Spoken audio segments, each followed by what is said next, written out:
I was sawing down this old tree in my yard, then I suddenly felt something hard buried underground. I had to find out what it was, so I quickly dug up the dirt under my feet, and it turned out to be a Buddhist statue. Excited, I ran inside and rinsed it off with water. But what I saw next blew my mind. Because the top half of that statue was solid gold, this sudden fortune caught me completely off guard. I'd never seen gold that heavy in my whole life. To make sure no one found out, I waited till nobody was around. Then I snuck into the basement, and I hid that golden statue in a corner. But I had no idea. This very statue was gonna drag me into a disaster I'd never come back from. Ever since I got it, I couldn't sleep a wink at night. The statue just kept haunting my thoughts. Then one night, I finally lost it. While my wife was asleep, I snuck into the basement. I picked up the statue and took a real close look. After figuring it was probably worth a lot, I went to my buddy Jack the next day, and I asked him to help me figure out its value. The second he saw the photo, his eyes lit up. He immediately asked where I got it,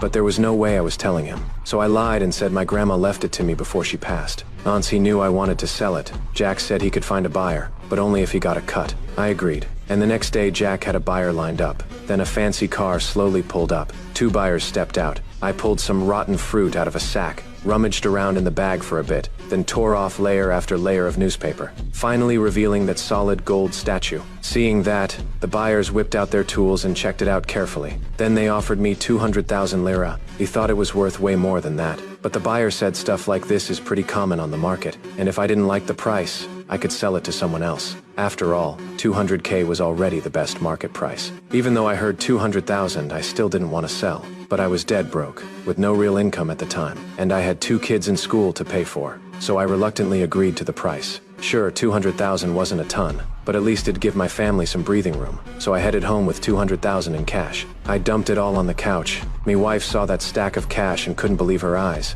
She immediately asked where I got it. No way around it. So I told her the whole story, and I made sure everyone in the family kept it a secret. After I had that money, I slowly started holding my head higher, and I was smiling all the time. To pick up my son who was on break from school, I even bought a car. I planned to take the family on a nice vacation, and I told my son to quit his summer job, cause our family wasn't struggling anymore. We didn't have to pinch pennies on food, just buy whatever we wanted. Didn't care about the cost at all, but I never dreamed that 200K would be gone that fast. In just a few days, it was almost all spent. My wife told me we needed to be more careful, but I didn't take it seriously at all, because I figured there had to be more than just one statue under that old tree. My grandma used to tell me when I was little that something under that big tree had always been watching over us. So I thought as long as I dug up one statue, more and more statues would come out of that same spot. So first thing the next morning, I started digging again, full of confidence. But just then, out of nowhere, Jack showed up on his motorcycle.